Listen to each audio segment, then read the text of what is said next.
Hi guys, it's Cryptogirl again, and I'm at one of my favorite places to eat. I'm at Subway, yay! And this one happens to serve breakfast all day long, so this has become my favorite Subway. And they have free Wi-Fi. But I finished my workout today.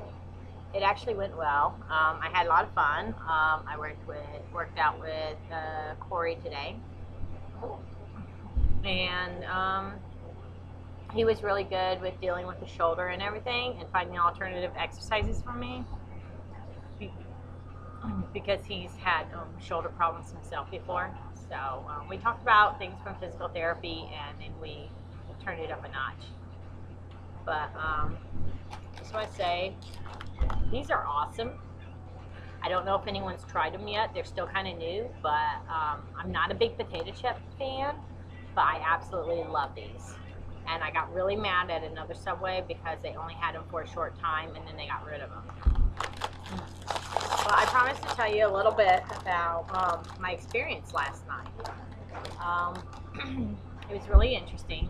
I had no problem people wanting to practice with me. Only a couple of them would actually practice with me on camera.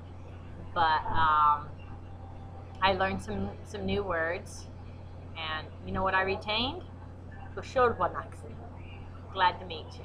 Bashordwanaxi. There were some other new words, but I didn't really retain them.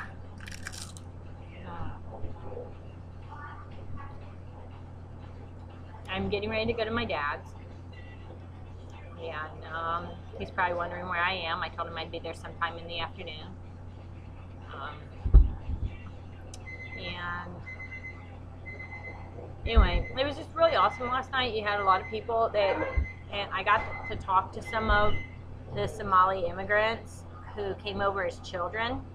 And this one girl was telling me about how she found out what English curse words were and what they meant, but it was a harsh process. She found out because some girl said a certain B word to her, and she was trying to express in her very limited English to the teacher what had happened.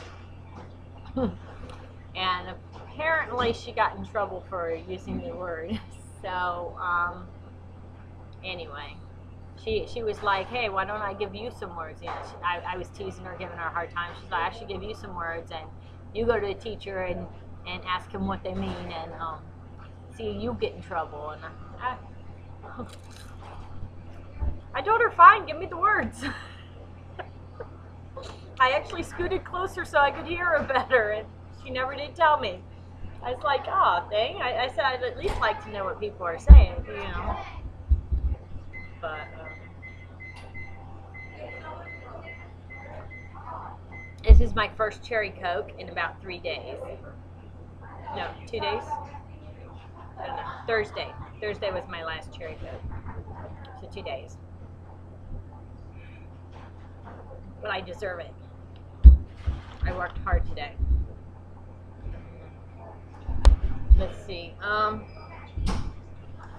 Basically, they had a certificate recognizing all the Somali children who had graduated from high school, and then they had one for Somali college graduates. They handed out a lot of scholarships, and I got to look at some of those scholarships though. They really weren't that much money. So people are like, oh, they get all these scholarships. Okay, it's not really that much money, but it's just a little something to help them. And the most important thing, I think that a couple of the different speakers, I think the Columbus Public Schools superintendent and the mayor and somebody else were all touching on, is that these are not refugees who just came over here and became criminals. I mean, over and over again, they have become productive members of society. It wasn't easy for them, but they've done it, and they're becoming, you know, we have a whole generation of Americans of Somali descent. You know, they're American citizens. They were born here, just like me, you know. And I think, you know, I think a lot of people need to get over their prejudices. I remember seeing this with Hispanic immigrants when I was growing up. I didn't really hear about too much of it with the Cambodian immigrants, but I'm gonna Cambodian refugees. But I'd really like to spend some time talking with my friend Kim sometime, find out if she actually faced any prejudice when she came over. But I just I think it's crazy, and it's not a black-white thing because some of the strongest prejudices I hear coming from Americans are coming from the black Americans or African Americans or however you want to say it, you know. And this one girl was saying something to me about, oh, they're so proud of their hair. And I'm like, you never see their hair. So I actually asked one of my friends last night, I said, so do you ever do anything about your hair? Do you ever worry about your hair? I mean, since you never show it, you know, I'm just curious. Do you cut it, or do you cut it all off, or you leave it long, or what do you do? And they laughed, and they were telling me how one time it was just getting to be a pain. She didn't want to put it up, and she just chopped it right off. And then her sister was like, yep. And then I was next, and I cut mine shorter. And they were talking about how they cut their hair short. But you can't tell because they've got it all wrapped up.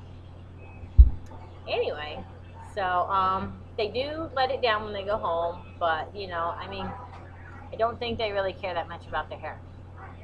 I think it was more of an annoyance. Sometimes, you know, practical things. So, to my dear friend who was talking about how proud they are about their hair, I think you're a little confused. I think you might have them confused with somebody else. I don't know. I'm not sure who you were talking to who is so proud of their hair, but I found Americans tend to be more self-conscious about their image than many non-Americans and immigrants. So that's really all I have to say for now. I'm getting ready to go to my dad's. Talk to you guys later. Bye.